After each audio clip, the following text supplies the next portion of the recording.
Alléluia. Waouh, on prend place. Avant de rentrer dans le vif du sujet, je voulais libérer une parole prophétique avant de rentrer dans le vif du sujet. Vous savez, cette parole s'adresse à quelqu'un qui vit comme dans des ténèbres. Vous savez, les ténèbres, c'est comme ce que disait le modérateur ce matin. Ne nous amusons pas avec les mots. Ne dis pas j'ai un petit trauma, disait-il. Le traumatisme, c'est violent.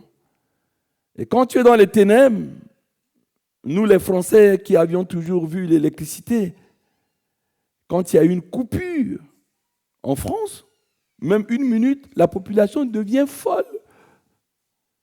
Il n'y a plus de lumière. On ne sait plus. Vous voyez, ce n'est pas bien les ténèbres. Et sur le plan spirituel, toi qui vis dans les ténèbres, tu ne sais pas où aller. Vous savez, quand il fait noir, même ta montre, ton téléphone, tu ne sais pas où. Tu marches, tu as peur. Tu ne peux même pas marcher vite parce que tu peux te prendre une porte au front. Et toi qui vis dans les ténèbres, le Seigneur te dit, moi quand je prophétise, c'est toujours par des versets. Chacun est utilisé par Dieu comme le Saint-Esprit le veut. Ésaïe 8, 23. Comme ça, toi à qui cette parole s'adresse, je m'en arrête là. Le Seigneur te dit, mais les ténèbres ne rayeront pas toujours. Je répète, toi qui vis dans les ténèbres, peut-être depuis le début de l'année, peut-être 1 mois, 2 mois, ou je ne sais pas combien ça dure. Le Seigneur te dit ce matin, parce que tu as fait le déplacement, les ténèbres ne rayeront pas toujours dans ta vie. Et je saute, les temps à venir couvriront de gloire. Le Seigneur t'annonce que tu vas voir le bout du tunnel, sois attentif et la lumière va poindre sur ta vie. Le reste, le Saint-Esprit vous le montrera. Cette parole prophétique libérée, dimanche dernier, le pasteur Daniel nous disait que Jésus a dit à ses disciples, ne vous éloignez pas de Jérusalem jusqu'à ce que vous soyez remplis du Saint-Esprit. Il descendra sur vous. Et ensuite, vous serez mes témoins. Coucou, ce GPS que tu as eu en devenant chrétien, si tu le suivais, tu ne devais y avoir aucun problème. Si je suivais le Saint-Esprit que Jésus m'a donné, je ne devais avoir aucun problème dans notre vie. Il va me dire, va à droite, guidé par le Saint-Esprit, GPS. Je vais à droite. Va à gauche, je vais à gauche. Va devant, arrête-toi. C'est la meilleure invention de ces dernières années, le GPS.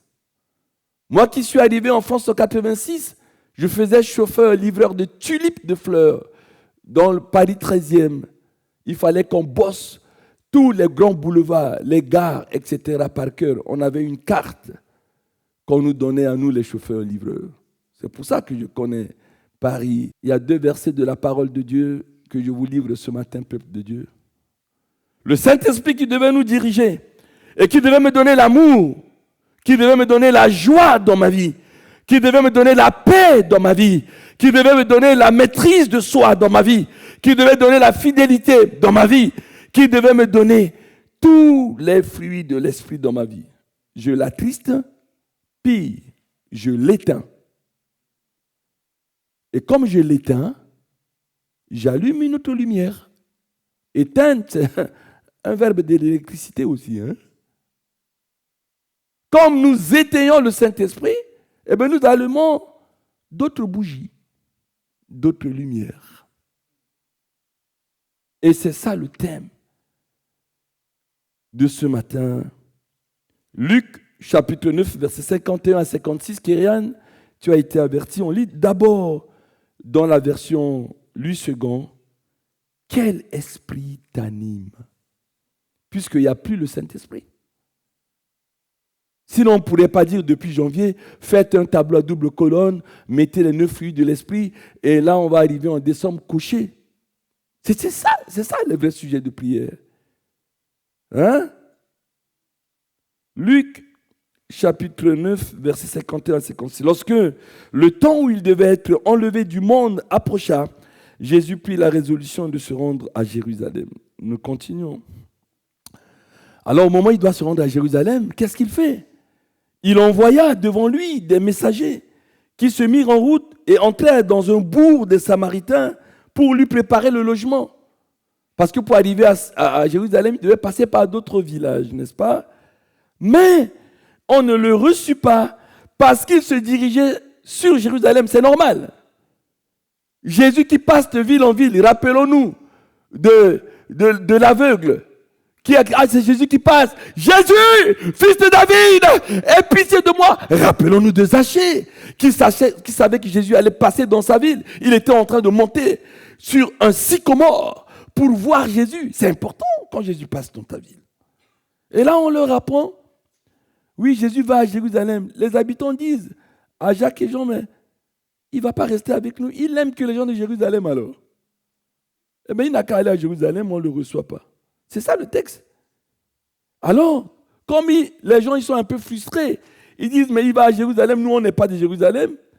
Les disciples Jacques et Jean, voyant que les gens ne veulent pas prêter juste une nuit à Jésus avant qu'il continue son chemin vers Jérusalem, dirent, Seigneur, veux-tu que nous commandions que le feu descende du ciel et les consume?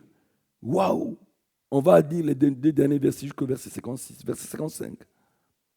Et Jésus, quand il a entendu ça, se tourna vers eux et les reprimanda, disant, vous ne savez pas de quel esprit vous êtes animés. Il y a deux thèmes synonymes.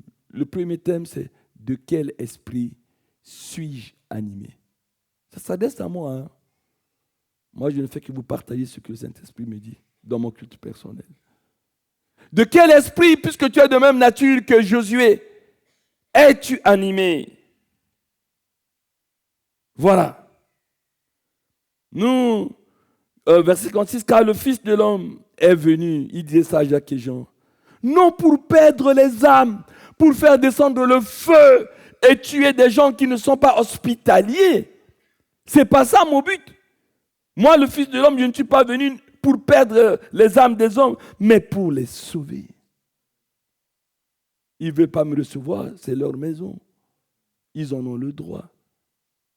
Allons dans un autre bourg, on peut peut-être même dormir dans une gare, et après on continuera. Ils veulent descendre le feu. Alors merci Alfred Cohen, ce théologien que je kiffe de ouf, parce qu'il a fait une traduction dans la parole vivante qui me convient. C'est le français, c'est le français que j'aime.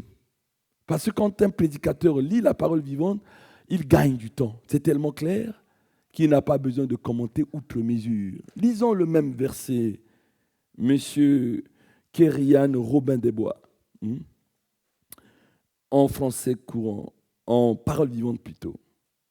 Ils se rendirent alors à un autre village. Verset 51. Hein? Verset 51. Lorsque le temps approcha où Jésus devait quitter ce monde pour être enlevé au ciel, il prit courageusement la ferme résolution de se rendre à Jérusalem. Verset 52. Il envoya devant lui quelques messagers en cours de route. Ils entrèrent dans un village de la Samarie pour lui préparer un logement. Verset 53. Mais les Samaritains lui refusèrent l'hospitalité parce qu'il se rendait à Jérusalem. Ils voulaient qu'il reste en Samarie, là avec eux. Il va à Jérusalem. En voyant cela, ses disciples, Jacques et Jean, je rappelle que déjà Jean, il est surnommé le disciple de l'amour. Ça dit qu'il est plein d'amour. Est-ce que c'est de lui parlait ma fille Serena ce matin? Est-il un caméléon? Quand il est avec Jésus, il va poser sa tête sur sa poitrine. On dit, mais il y a un amour entre Jean et Jésus.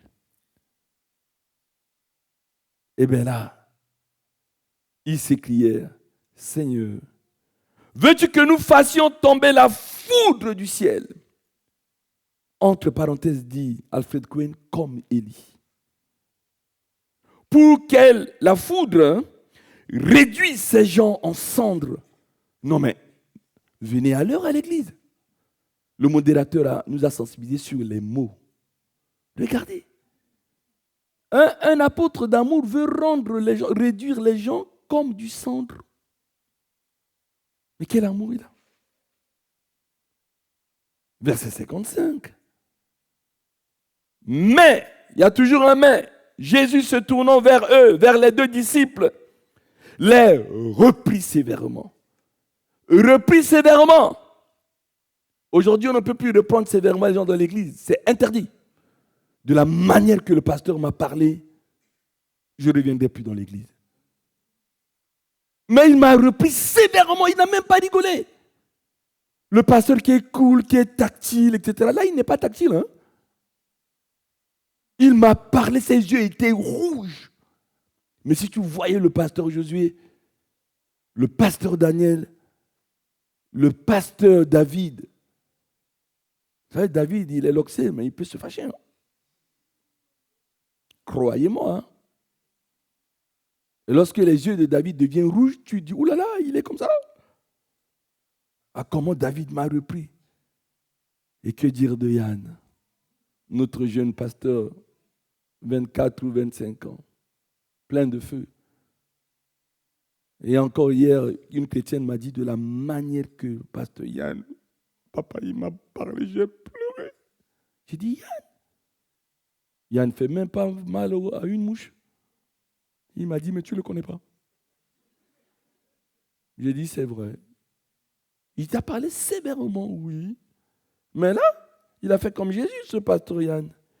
Les repris sévèrement. Vous ne savez pas quel esprit vous inspire de telles pensées.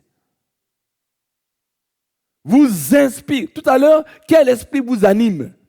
Là, c'est dans la parole divine, vous ne savez pas quel esprit vous inspire de telles pensées. Vous voyez, nous avons des pensées, mais nous devons nous poser la question en termes d'enseignement. Est-ce que c'est le Saint-Esprit qui m'inspire cette pensée?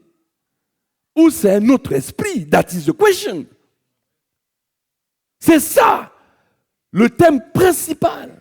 Et la question qui est posée au peuple de Dieu ce matin. Nous avons reçu le Saint-Esprit. À la Pentecôte, et chacun, quand il vient à Jésus, il demande, il se baptise. Il y a le Saint-Esprit en nous. Mais chaque acte PDF, les pensées, les paroles et les faits sont toujours inspirés par un esprit. Quel esprit vous inspire de telles pensées? Le Fils de l'homme n'est pas venu pour faire mourir les hommes, mais pour leur donner la vie. Verset 56. Ils se rendirent alors à un autre village. La question que je pose au peuple de Dieu, lorsque l'Esprit t'inspire, il t'inspire dans quelle partie de ton être? Parce que nous sommes faits d'esprit, âme et corps. Mais il t'inspire dans quelle partie, n'est-ce pas, de ton être? Matthieu chapitre 5, verset 19. Parole vivante, hein, j'étais averti, on va lire beaucoup de paroles vivantes ce matin. Matthieu chapitre 15, verset 19. Écoute la réponse. Comment, c'est où? À quelle partie de ton être les esprits inspirent les pensées? En effet, c'est du cœur de l'homme que proviennent les mauvaises pensées. Hein? C'est bien Matthieu 15, 19. Qui mènent au meurtre. Vous savez, parfois vous avez une pensée comme ça d'aller tuer. Moi, c'est lorsque mon père était mort, je voulais tuer la petite sœur à ma mère. Parce que quand mon père était encore dans son accident cérébrovasculaire, elle est venue à la maison, elle a enlevé toutes les chaises, les fauteuils. C'était comme s'il était mort. Et j'ai dit, mais pourquoi vous enlevez les fauteuils? Parce qu'il savait qu'elle allait mourir. Et je n'ai pas accepté ça. Qu'on prépare les choses avant que mon père ne soit mort. Et j'ai pensé que ma tante a souhaité la mort de mon père.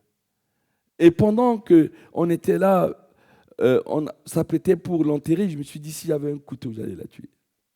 Plus tard, je lui ai confessé, on a fait la paix. Mais il y a des pensées comme ça qui vous viennent.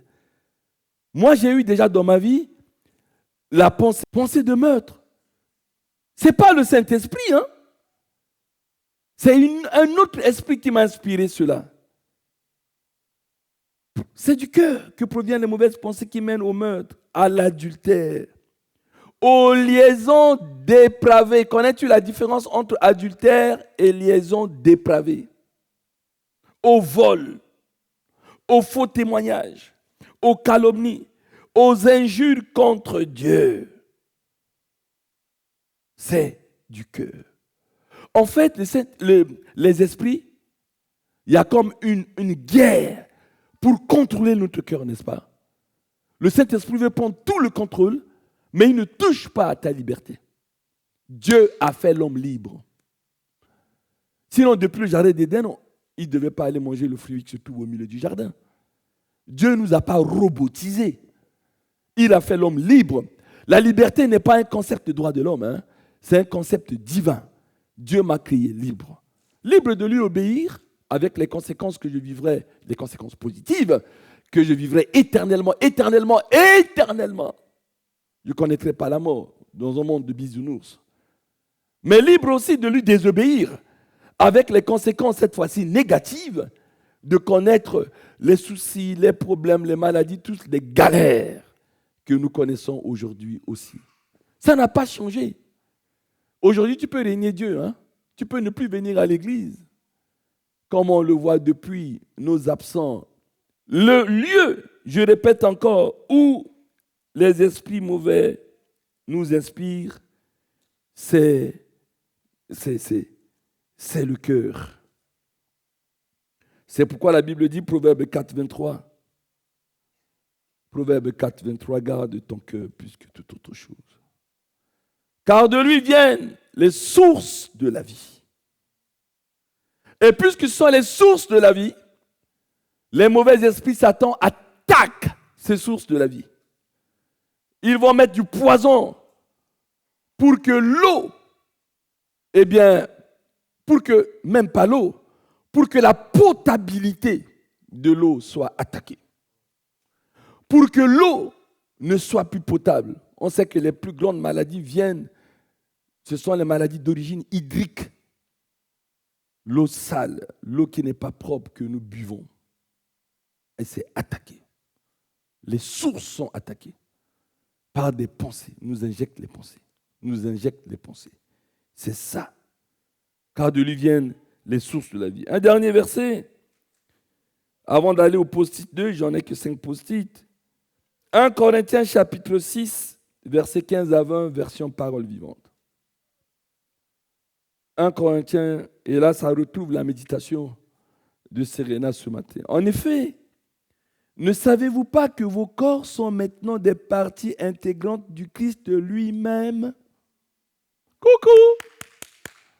Toi qui es chrétien, quand le Saint-Esprit vit en toi, ne sais-tu pas que ton corps est maintenant fait partie maintenant intégrante du Christ lui-même?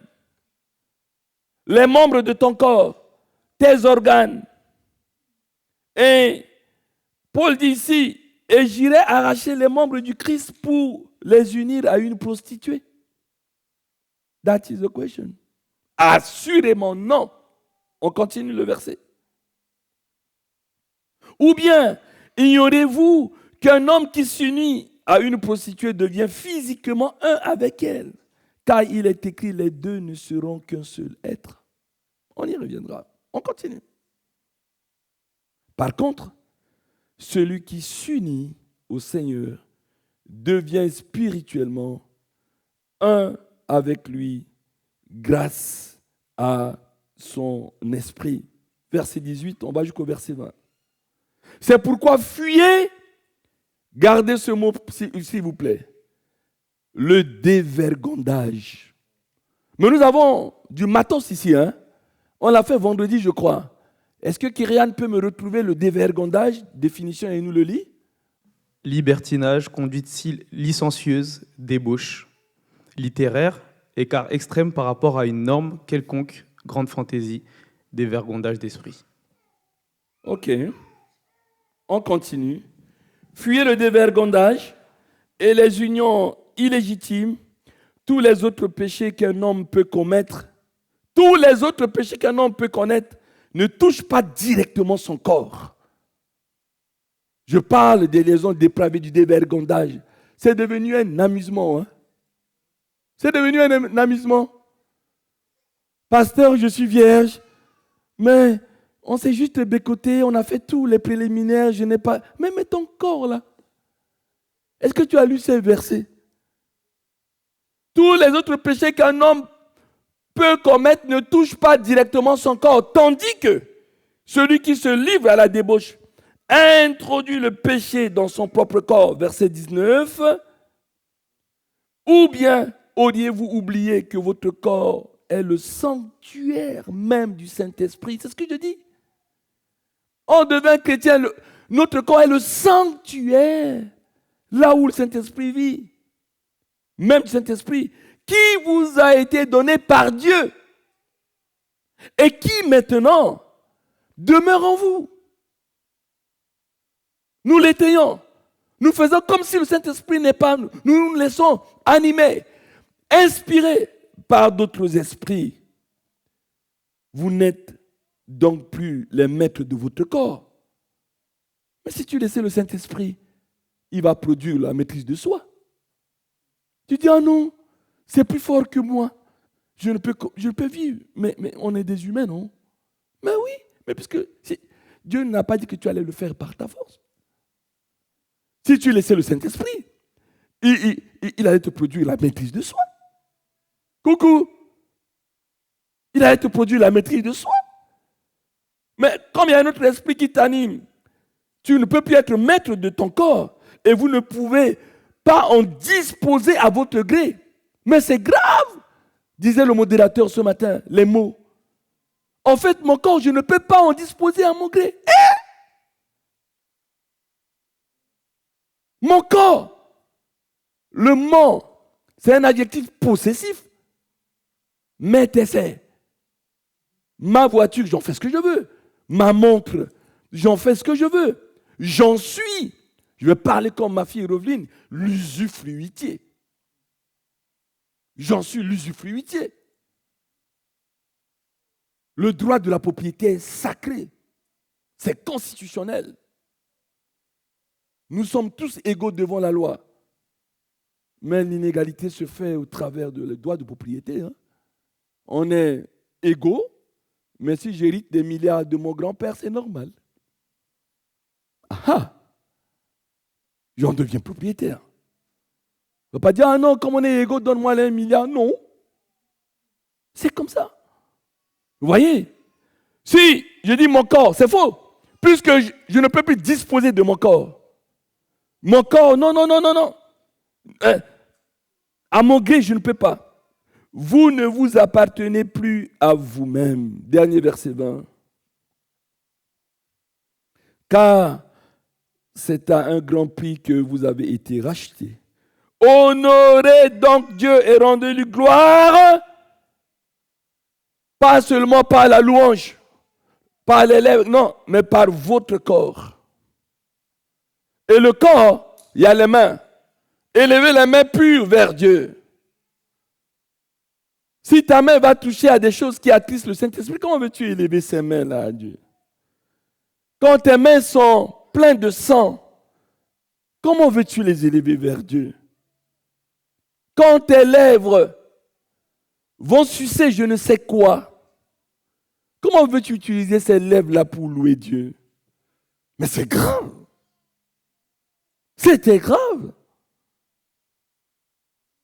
Nous avons été rachetés à un grand prix. Honorez donc Dieu et rendez-lui gloire par votre corps même, aussi bien que par votre esprit, car tous deux appartiennent à Dieu.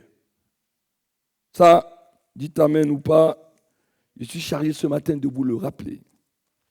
Sur mon post-it, il est marqué, maintenant vous avez compris qu'on est inspiré, animé, contrôlé que par les mauvais esprits ou par les esprits autres que le Saint-Esprit. Je vais vous dire, les esprits travaillent par meute. Le post-it 2 s'appelle la coopération des mauvais esprits. Juste une piqûre de rappel. Lorsque l'esprit vient, par exemple, il t'amène dans la fornication, le mensonge, etc.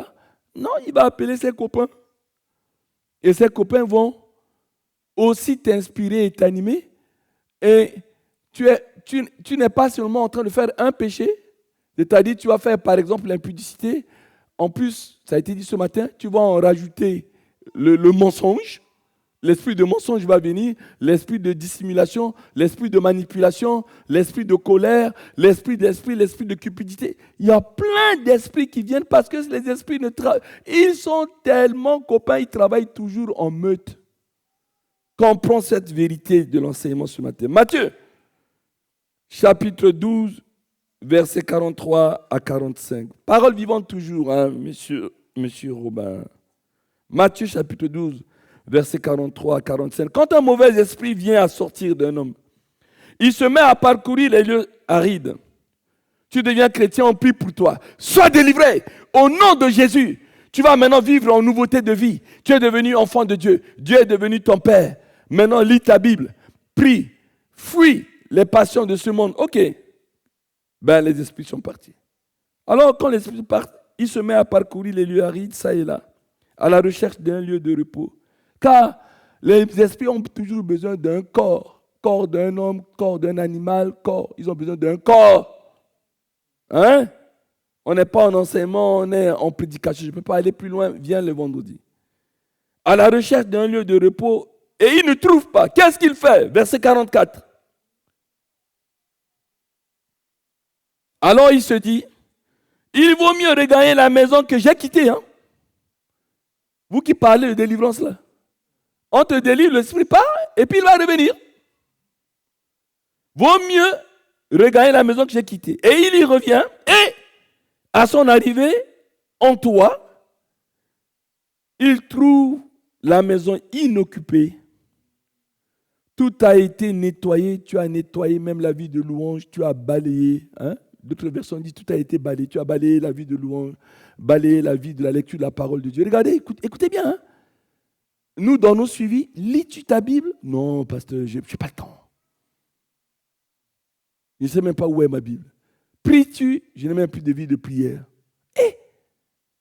Alors, il trouve la maison nettoyée. Il revient à son truc nettoyé. Et bien remis en ordre et embelli. Verset 44. Alors, il va chercher 7 autres démons. Les esprits, c'est les démons. Encore plus méchants que lui. Il les ramène avec lui. Tous ensemble.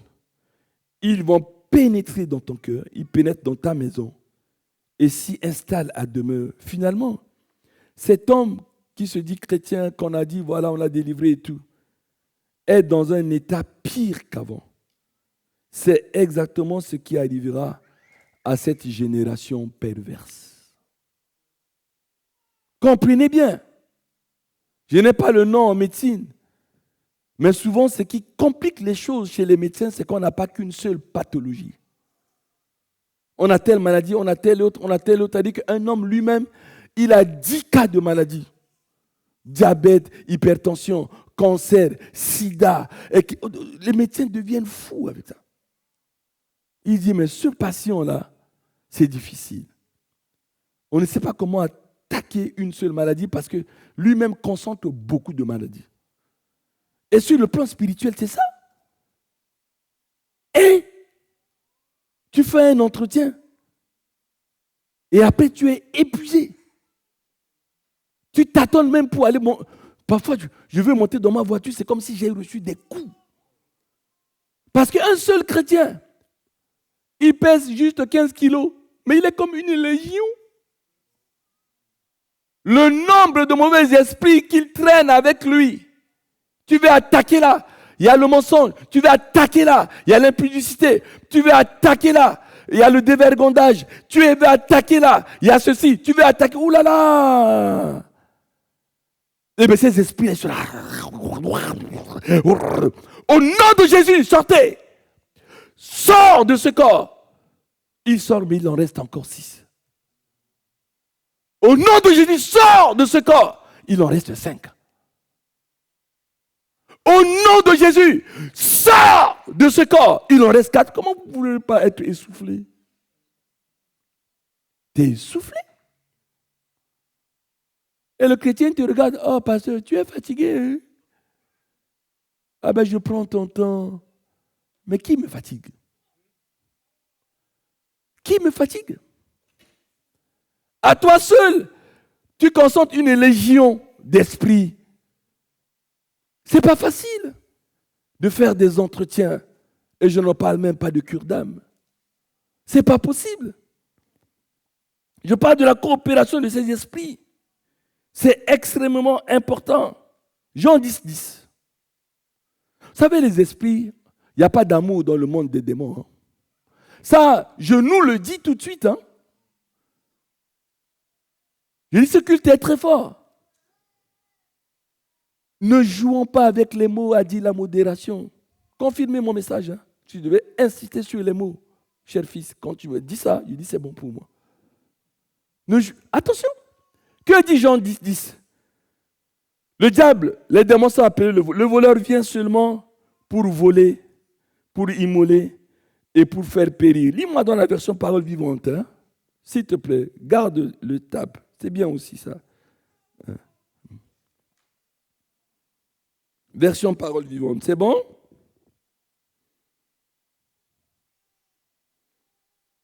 Jean 10, 10. Le voleur vient seulement pour voler, pour immoler et pour faire périr. Mais je suis venu pour donner la vie aux brebis, hein, une vie surabondante. Ce n'est pas cette version que je veux. Je veux avoir le mot dérober. Cherche dans la version, je ne sais pas laquelle. Lui second alors. Le voleur ne vient que pour dérober. Voilà. Je cherchais le mot dérober, égorger et détruire. Waouh! Mais les démons avec qui tu flirtes, tu ne flirtes pas avec un homme, une femme. Le combat n'est pas contre la chair et le sang. Un homme, une femme est un être humain.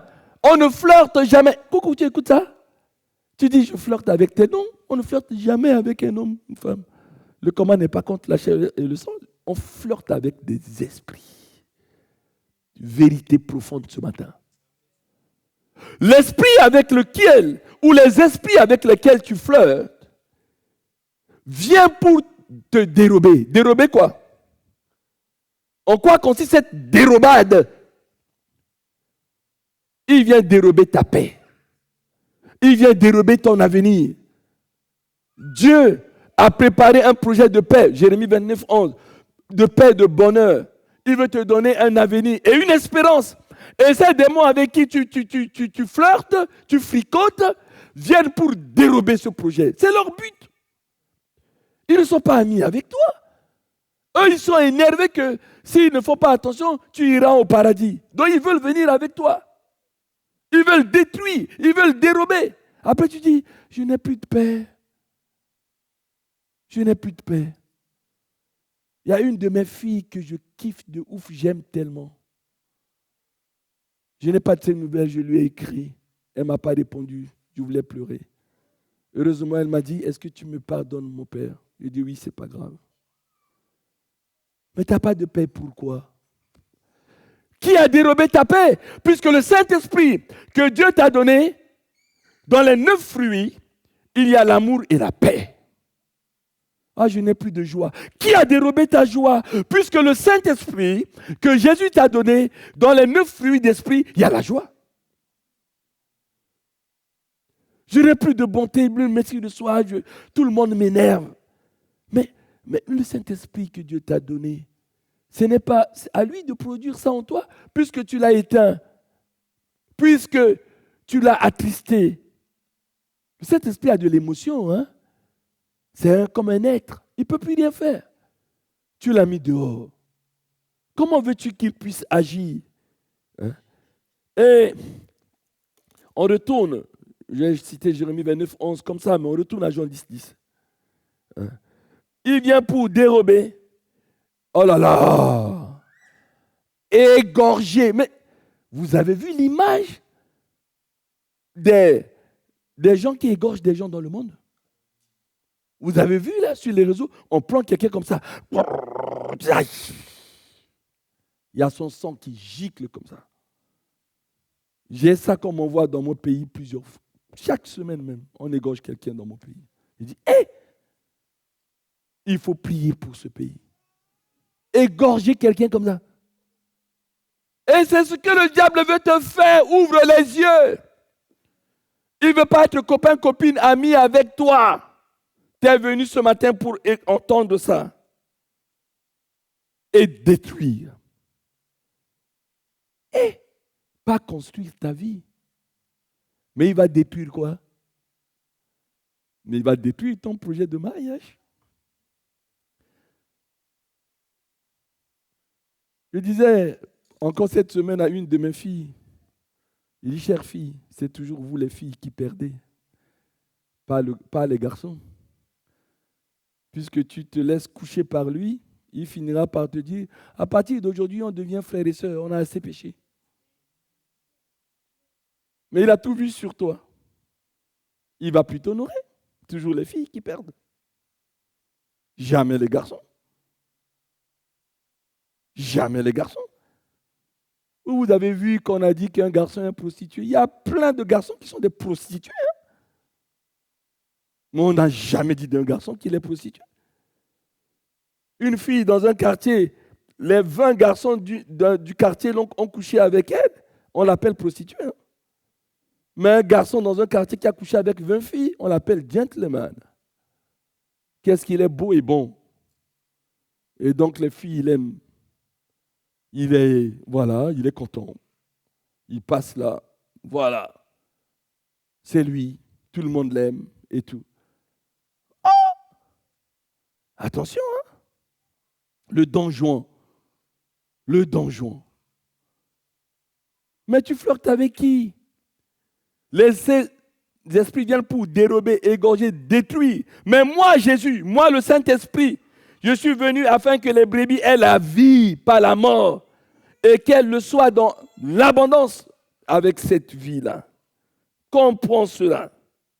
Bon, le temps passe, il faut que je m'en arrête. Il me reste 3 petits post-it. Le 3e post-it, c'est marqué. Je dis, quel esprit t'inspire, t'anime, premier post-it, j'ai développé. 2e post-it, la coopération des mauvais esprits.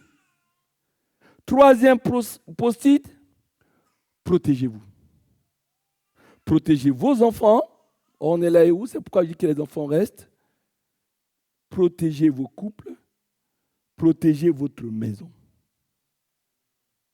Parce que ces esprits-là, Deutéronome chapitre 18, verset 9, s'il te plaît, monsieur Robin.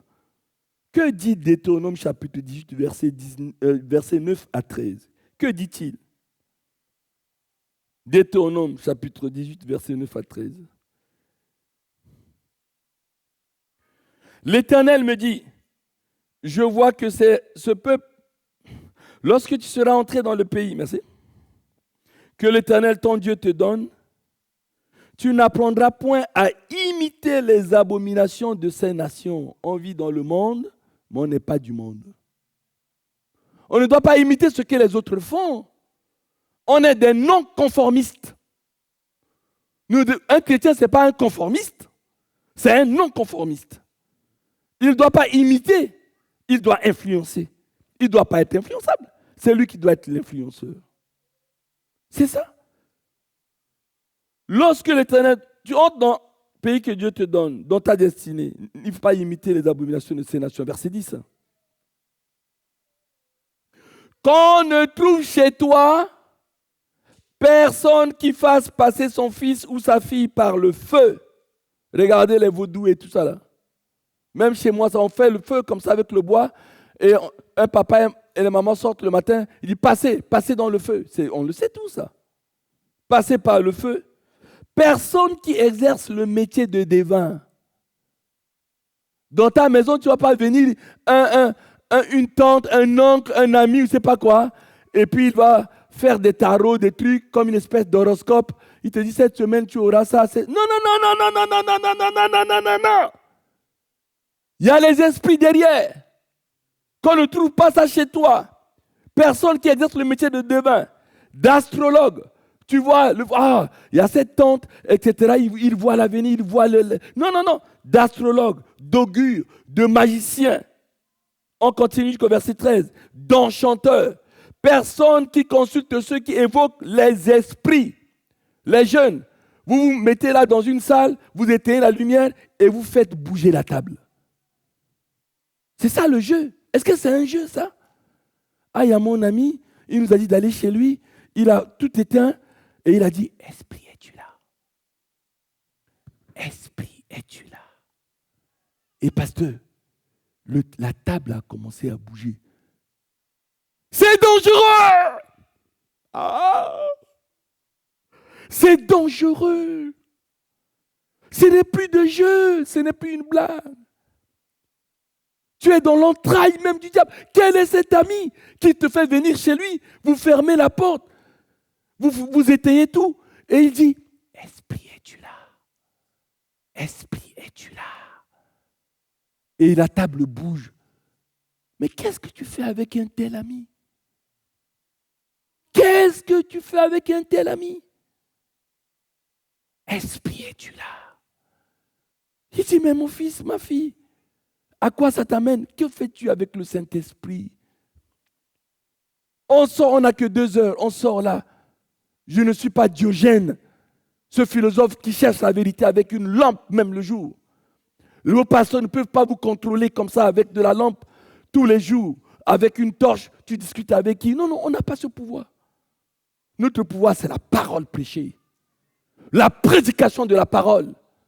Si tu la retiens, tu mets la foi, cette parole va te sauver. Ce n'est pas une bonne compagnie. As-tu dit à ton père, à ta mère, que dans cette semaine, tu es allé chez des gens, chez des amis, tu t'es mis dans une chambre et vous avez fait, esprit, es-tu là? Esprit, es-tu là? Mais c'est quoi cette vie? Ce n'est pas possible. Qui évoque les esprits ou disent de bonnes aventures. Personne qui interroge les morts. Verset 12, on va jusqu'au verset 13. Car quiconque fait ces choses est en abomination à l'Éternel. On est tous là, oui, l'homosexualité, c'est une abomination. L'homosexualité, c'est une abomination. Mais lis bien la Bible. Il n'y a pas que l'homosexualité. Il y a plein de choses qui sont en abomination. D'ailleurs, la Bible dit, celui qui ne veut pas obéir à la parole de Dieu, sa prière même est une abomination. Tu veux que je te prêche sur les abominations? Laisse les homosexuels tranquilles. Hein? Regarde ta vie, elle est remplie d'abominations. Hein? Alors tu consultes ça, et c'est à cause de ces abominations que l'Éternel, ton Dieu, va chasser les nations, n'est-ce pas, devant toi. Verset 13. Tu seras entièrement à l'Éternel, ton Dieu. Nous devons être entièrement à l'Éternel, ton Dieu. Apocalypse chapitre 2, verset 12 à 16. Dernier verset. Apocalypse. Et après on conclut. Chapitre 2, verset 12 à 16. Écrit à l'ange de l'église de Pergame. Voici ce que dit celui qui a l'épée aiguë à 2 tranchants. On y va, parole vivante. Tente la parole vivante, déjà ça aussi. Parole vivante. Écrit au messager de l'église de Pergame. Voici ce que dit celui qui détient l'épée affilée à double tranchant. Ça, c'est la parole, hein, Hébreu nous dit.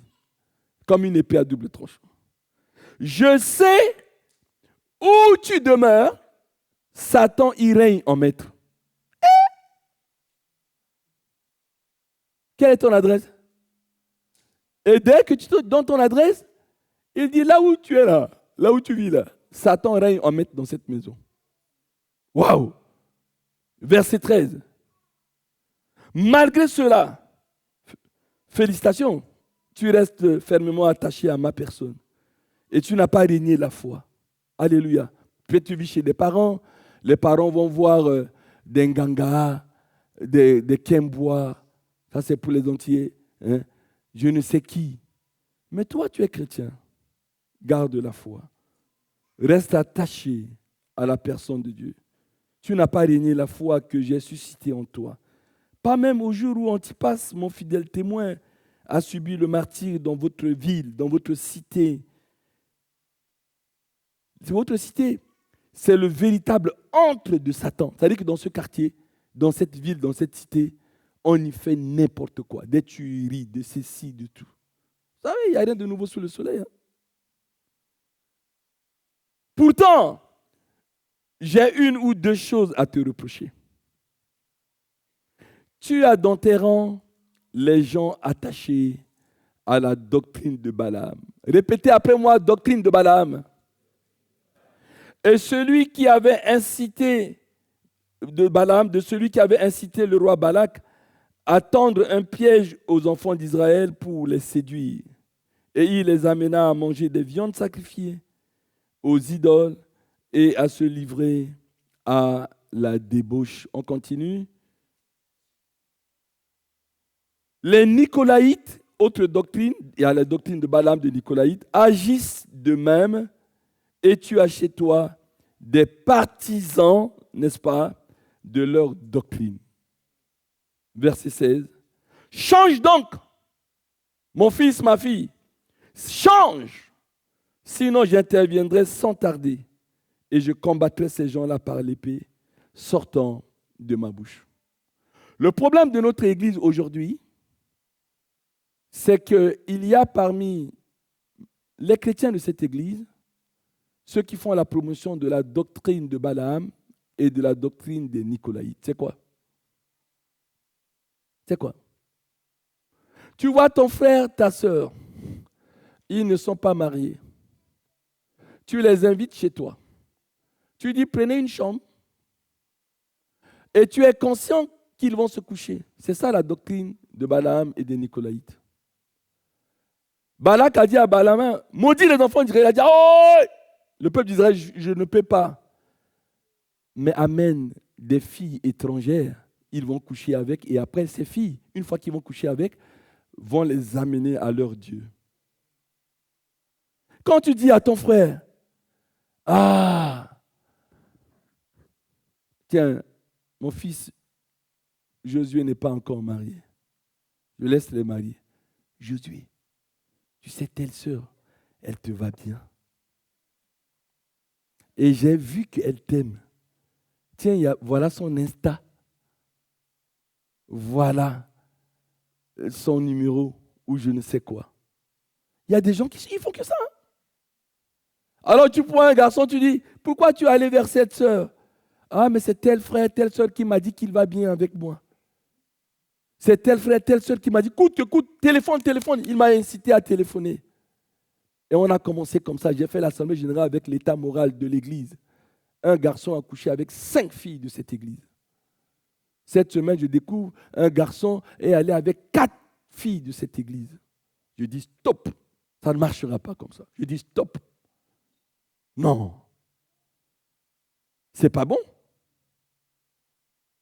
Et vous avez dans l'église, on a pleuré avec les pasteurs parce qu'à mon anniversaire, une famille m'a donné une information. J'ai dit, je ne suis pas au courant.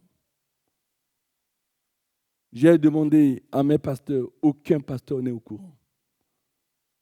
Vous voyez, vos frères, vos sœurs sont dans le péché. Il y a au moins 6-7 familles de cette église qui sont au courant, vous les cachez à votre pasteur. Mais comment voulez-vous qu'on traite ça? Moi, j'ai dit à cette famille, c'est une affaire privée.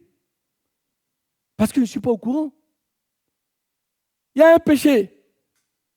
Et vous narguez les pasteurs. Les pasteurs ne savent pas. Ils ne savent pas. Ils ne savent pas. Et puis on est là, comme des figurants. Comment voulez-vous qu'on prie? Comment voulez-vous qu'on donne des conseils? Sans conseil, les projets échouent. Comment voulez-vous qu'on aide des gens? Et en plus, ce qui est grave, vous vous revendiquez de l'église. Alors les pasteurs, les parents, quand ils me trouvent, pasteur, qu'est-ce que tu dis à tes enfants? Regarde ce qu'il nous a dit. Je ne suis pas au courant. Je ne sais pas tout. Vous gardez des secrets. Je suis revenu de Birmingham. Un couple que j'ai fait monter, qui prêchait. Ça n'allait pas dans son couple. Encore 6 ou 7 personnes dans cette église étaient au courant. Ils ont laissé ce couple. Ils m'ont caché. Ils ont caché au pasteur. Il y a eu des grossesses, il y a eu des avortements, il y a eu divorce. Et on est arrivé comme des pompiers. Le feu avait déjà pris. Le divorce est effectif. Mais si vous ne dites pas les choses au pasteur, comment voulez-vous qu'on vous aide? Comment voulez-vous? Matthieu dit, quand tu vois ton frère dans le péché, tu ne veux pas dire au pasteur, ce n'est pas grave. Mais au moins, dis à la personne, ce que tu fais n'est pas bon. Mais tu dis, oh non, moi je ne te juge pas, je suis gentil, vous pouvez même dormir là. C'est la doctrine des Nicolaïtes. C'est la doctrine de, oh mais les pasteurs, ils gèrent mal. Ils ne savent pas donner des conseils. Ah, vous avez plusieurs pasteurs comme ça dans les familles de cette église. Ils aiment les frères et sœurs. Vous ne les voyez pas à l'église. Toutes les semaines, ils reçoivent des chrétiens. Et ils les voient, les chrétiens, dans le péché. Mais faites le travail à notre place. Vous avez la chance d'avoir les chrétiens chez vous. Faites le travail. Vous ne le faites pas. Et en plus, les familles vont, comme ça voulait gâcher mon 21 juin à mon anniversaire. Je voulais pleurer, j'ai dit non, je vais me réjouir. J'ai dit, c'est vrai ce que vous me dites. J'avais les larmes. Je me suis concentré. J'ai dit, c'est pas vrai. Et je vois, vous qui êtes au courant de ça là, vous verrez me voir, pasteur, mon papa, vous me serrez dans les bras. Je vous regarde. Comment voulez-vous que j'aie confiance en vous? Vous n'avez pas confiance en moi. Vous n'avez pas confiance en mes adjoints.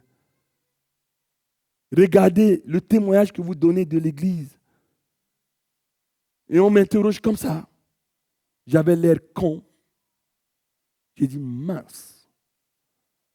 Mince. Mince. J'ai dit Seigneur, ou j'ai raté ma mission, ou il y a quelque chose. Comment des gens à qui je fais confiance, ils vont venir me voir. Alors si, ils ne veulent pas me dire, mais c'est leurs amis de David. Il est sympathique, non? Apparemment, il est très sympa, non? Pourquoi vous lui cachez l'homme sympathique? Et pasteur Daniel qui ne fait pas mal aucune mouche. Il est doux, calme. Ce n'est pas un Josué. Hein? Pourquoi vous lui cachez au Daniel? Il est très sympa, Daniel. Et Yann, vous voyez? C'est pas bon. Hein? Sans conseil, les projets échouent. Je fais venir les enfants, pourquoi? Pourquoi j'ai fait venir les enfants ce matin? Protéger les enfants. Hein? Au moins ça. Au moins ça. Si dans votre famille, vous faites garder votre enfant par une tante, un oncle, je ne sais pas qui est sorcier, il donne la sorcellerie à votre enfant. Il donne de la sorcellerie à vos enfants. Lorsque vous avez les enfants, c'est bien, hein? On les chérit. Mais priez pour les nounous avec qui vous allez déposer les enfants. Il y a des nounous chrétiens, etc. Il y a des enfants qui sont traumatisés, les plans, etc. J'ai 9 petits-enfants. Il y a un de mes petits-enfants, il voyait sa nounou. Ah! C'est ma femme qui a dit à sa fille, change de nounou. Ah, mais il est gentil, maman. OK. Et un jour, il se promène dans la ville, dans un parc, un samedi.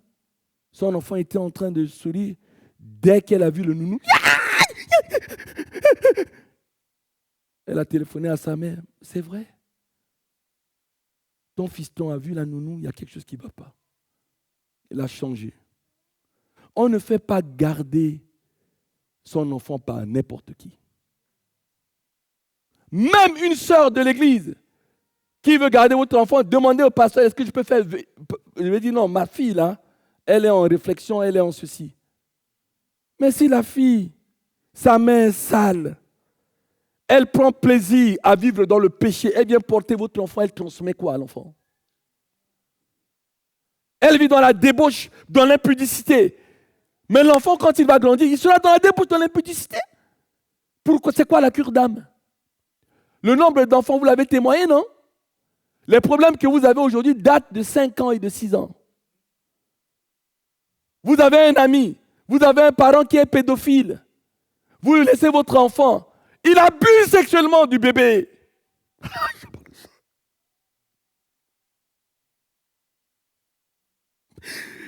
Je vous dis, Église, Satan, il est beau.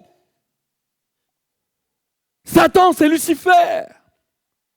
Il est beau. Satan ne vient pas avec des cornes. Protégez vos bébés. C'est pas parce qu'une sœur, elle est gentille, elle est comme ça. Si elle vit dans la débauche, vous la corrigez. Et vous lui dites, ma soeur, je prie avec toi avant que tu gardes mes enfants. Sinon, c'est la vie des enfants qui est détruite. C'est le papy qui parle. Ne m'aimez pas, c'est votre problème. Mais je suis chargé de vous prêcher la parole. Vous n'avez pas le droit de donner vos enfants à n'importe qui. Aujourd'hui, Dieu m'a fait grâce d'être pasteur à plein temps. Appelez-moi, je garderai vos enfants. Déposez-les-moi, je l'ai toujours fait. Mais ne déposez pas des enfants à n'importe qui. J'ai dit à une de mes filles cette semaine, stop, tu ne garderas plus aucun enfant parce que je t'ai averti. Tant que tu ne changes pas, tu es en train de détruire la vie des petits bébés. Je te le dis avec amour, mais avec fermeté parce que Dieu m'a chargé de te dire la vérité. Vous connaîtrez la vérité vous affranchira. Ne m'aimez pas, mais je vous ai dit la vérité. Je vous ai prêché la parole. Il y en a marre. Il y en a marre. Je répète encore. Vous avez un pédophile, vous laissez votre bébé. Il fait quoi avec votre bébé?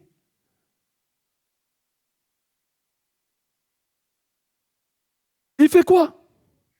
Vous laissez un frère, une soeur, garde mon enfant. Je vais au mariage, je vais revenir à 4 h du matin. Vous revenez vite à 23 h.